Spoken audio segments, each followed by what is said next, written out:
Good morning, YouTube universe. There's a first time for everything. So here I am, first YouTube video. My husband Greg and I have started this channel as a way just to share some of our adventures, some of the things that we're doing to make farming work for us, and just as a way to start conversations.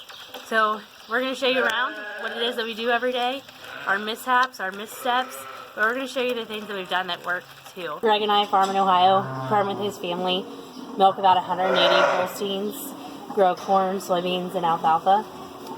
Greg and I are always looking for things that we can do a little bit differently, or things that we can do creatively to use resources we have to grow our farming operation.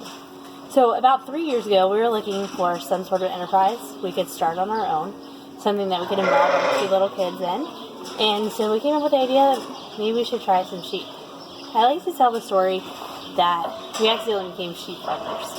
So we had a neighbor who raised about 10 ewes or so, was going to go to the nursing home for the winter, and he needed somebody to do his chores. No problem, we could do that really easily. So it turns out he decided to stay in the nursing home, and we inherited these 10 ewes. Well, it's pretty easy if you have 10 to just have 20. If you have 20, you might as well have 50. And if you have 50, then you're going to want to build a barn, and the next thing you know, you have about 120, give or take, ewes. So we raise commercial ewes with a few club lambs thrown in too. Today we're getting ready to start lambing, so we're going to do some work around the barn to get things cleaned up, ready to go, get some cleaning pens or some jugs set up too, so that those ewes have a place to go with their babies as soon as they start dropping lambs. So I'll tell you what we're up to. But like I said, we have about 120 ewes. They're right out here. Gonna start lambing next week, and so what I want to do is get our lambing room ready for that. So how we're kind of set up is the ewes will drop their lambs out here and kind of drop their afterbirth, all that sort of stuff. As soon as they've done that, I'll move the ewes right into this room. And this room is heated. We have a propane heater up there. Keep it about 50 degrees. I'm going to set up cleaning pins or jugs here in this room today. Kind of get all the stuff that doesn't belong here moved out, stuff set up and ready to go for lambing. I've moved out this stuff that doesn't really belong. There's still a few things in here I don't quite know what I'm going to do with, like this giant hay feeder. We use it for the boys' lambs that they keep. They raise a couple of ewe lambs every year.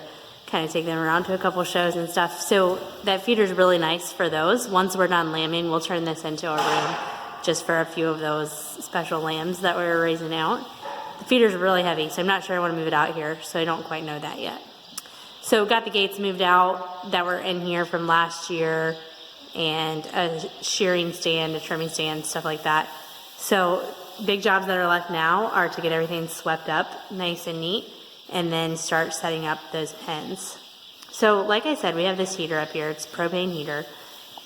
Heats the room to about 50 degrees, which is really nice. So the goal of this room is that once the ewes have their lambs, we can bring them in here for 3 or 4 days, give them a chance to bond with their babies before we kick them out into a group pen with some other mamas. And during that time, we just want to keep those lambs as warm as possible, help them get off to a good start, get them growing well, and kind of minimize the stress on them, so those first few days can really be focused on their mom and getting growing and all that sort of stuff that they do right from the get-go. So I'm going to finish sweeping here. I'll be back in a couple minutes and I'll show you how we set up our pens. Alright, I got the room all swept up. It's ready to go. I'm ready to set up our jugs.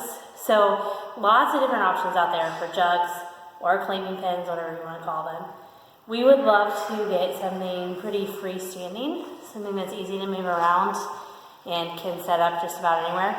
We're not quite to that point yet, so instead what we use is wire panel with some wooden fronts. We got new pens for our calves up at the dairy farm, and so we took the wood fronts that had previously been on those calf pens, and that's what we're using for our jugs. Our jugs are approximately 5 feet by 4 feet or so. You want to have enough space that the ewe can stand up, move around without laying on top of those lambs. But you don't want it to be so big that it defeats the purpose of giving them a good chance to bond. So I'll go ahead and get one side set up so you can see what those look like, and then we'll go from there.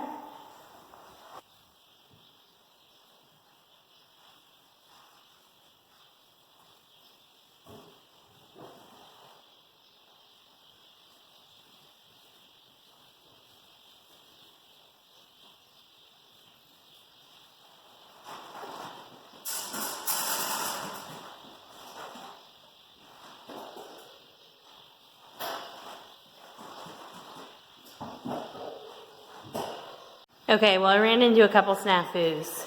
So we use steeples in the wall, and those are in studs inside here. This wall is insulated, and then we tie the panel to the steeples. I'm probably going to have to go back at some point and put zip ties instead of twine, because I know that when the ewes get in here, they'll start being nosy and trying to untie those. So when I went to the second pen here, the steeples from last year had been pulled out. So I'll need to get some more in the wall there to be able to split this area into 2 pens. So I just brought my panel up right here. Then also same thing down here when I got to this last one. Didn't have a steeple there, so I'll need to get that back in the wall. So then, as you can see, just tie these wooden gates up, and then this will become the front of the pen. So nice little area for mom and baby. We'll bucket water in these, and then we'll use clip-on feed pans for the ewes, and a hay rack in there too, so she has nice hay while she's in here with her baby. So a little bit of work to do yet, but a good start on this. Just getting it cleaned up and getting the pieces moved in here was a big part of it. I'll need to put sawdust down and then some straw in these areas yet, and then they'll be ready to go. So then we'll end up doing the same thing over here on this wall, which will give us about 10 claiming pens. We're lambing considerably more lambs this year, so we'll see if that's enough or if we need to put something here in the middle too. We'll just kind of see how it goes. So a good start on this project, work to be done, but all in all, feeling pretty good about it and ready for those babies to come next week. This is Holly. Say hi, Holly. What are you carrying around? That looks like a glove, which we lose everywhere. It's a new adventure, stepping outside my comfort zone a little bit, but I appreciate you tuning in. Be sure to hit subscribe there on YouTube, because I know that once I get to so many subscribers, get some different features and some different cool options there on YouTube. So we'll be back. I don't know how often we'll try this whole video thing, but if you have questions, comments, suggestions, leave them for us. We would love to know what to do differently next time. Thanks.